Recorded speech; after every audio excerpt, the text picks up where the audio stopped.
terima kasih. Sebelumnya saya memperkenalkan diri dulu. Saya Ketua Umum daripada PPI.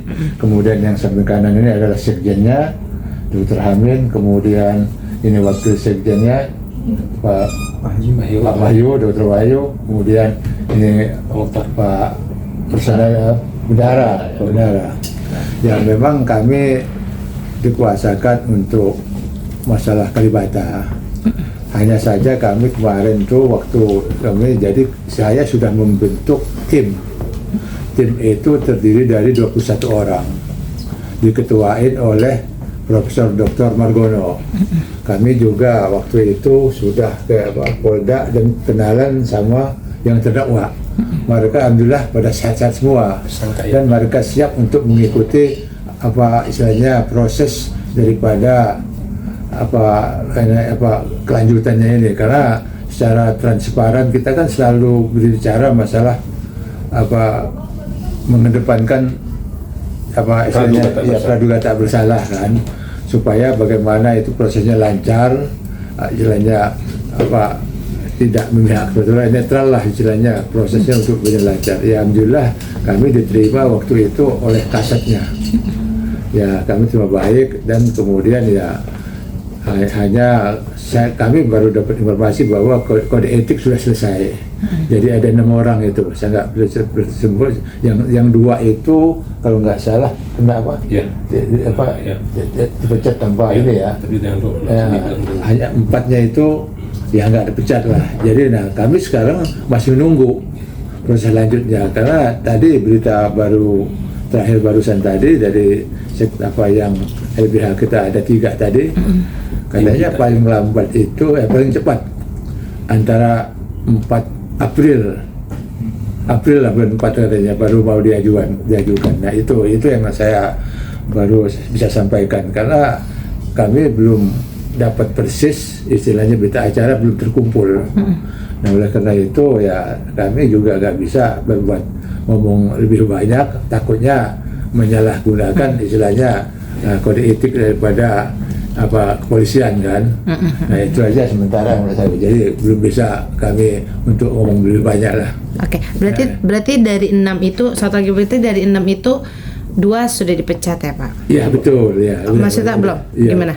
Jadi diberhentikan tidak hormat. Iya. Itu kode etik mereka kan. Kemudian kalau 4-nya enggak kan itu. Jadi 6 jadi. 6. Tapi semua banding. Ya, semua banding. Semua banding. 6 ya? Ya, banding. 6-nya banding. Kan nanti peradilan umum prosesnya kan. Pak, 2 ini yang emang terbukti maksudnya bisa dibilang pelaku utama atau yang pemicunya, atau seperti apa yang jelas yang sudah terbukti maksudnya diberhentikan secara tidak hormat lah yang 2 ini, atau bagaimana Pak? Maksud kan ada 6 nih. Nah 4 ini kan tidak diberhentikan, yang 2 yang diberhentikan. Apakah 2 ini adalah yang utama pemicunya atau seperti apa? Jadi kode etik itu kan seperti dijelaskan tadi, 2 orang yang hukumannya seperti itu, 4 orang seperti itu kan, tetapi ini pun juga belum mutlak. Belum mutlak karena tetap menunggu proses peradilan. Kalau di proses peradilan ternyata tidak terbukti, maka semuanya luntur, selesai semua, aman semua.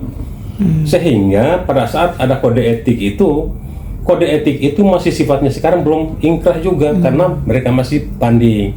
Sehingga tadi seperti disampaikan oleh Pak Ketua, kita tetap menunggu, memegang asas praduga tak bersalah di situ.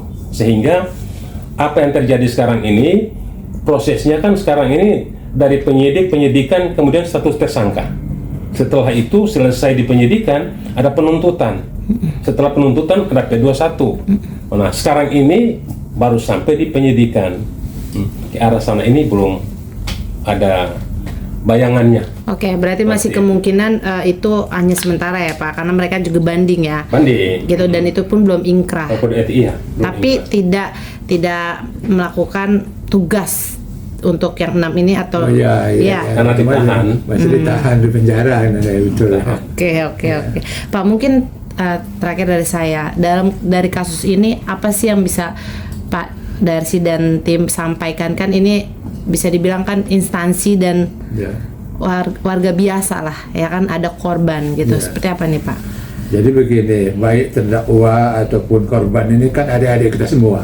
Oleh karena itu ya kita apa istilahnya supaya bagaimana proses ini lancar, transparan, jadi objektif untuk kelancaran demi tercapainya keadilan. Itu saja menurut saya. Karena siapapun terdakwa ini kan adik-adik kita semua. Jadi kita akan dukung istilahnya seperti apa nanti sebaik mungkin. Oke, mungkin dari Bapak ada? Ya, kami LBH tidak memilih apakah dia polisi atau masyarakat biasa. Status kami sebagai penasihat hukum menurut undang-undang ya sama semuanya, bahwa kami ingin agar supaya hak-hak daripada para tersangka ini tidak dilanggar, tidak dilanggar lah begitu. Artinya hak dia untuk memperoleh hukum, pembelaan hukum itu harus ada, karena apalagi status mereka ini kan ancaman hukumannya lebih dari 5 tahun. Jadi wajar untuk dia memperoleh penasihat hukum. Tujuannya apa? Agar supaya tadi hak-hak mereka itu sebagai tersangka jangan sampai dilanggar, sehingga kamilah berada di situ. Seperti itu. Pak, yang keempat itu kan masih aktif berarti ya Pak? Ya, yes. Yang dua kan sudah Belum ada yang inkrah, belum ada putusan pengadilan. Itu baru kode etik. Baru kode etik aja. Dan kode etik itu juga belum inkrah, masih banding mereka. Ya, setelah putusan pengadilan, Setelah putusan pengadilan, barulah ada status mereka, apakah dipecat atau apa itu nanti menunggu putusan pengadilan. Iya. Kalau kita tarik ke belakang soal kronologinya Pak, ini kan kita ketahui bahwa ada pengerusakan juga nih yang di Kalibata itu, yang apa namanya warung-warungnya juga dirusak karena diduga pemicunya dikiranya warga setempat gitu. Itu bagaimana Pak pertanggungjawaban dari pihak sana?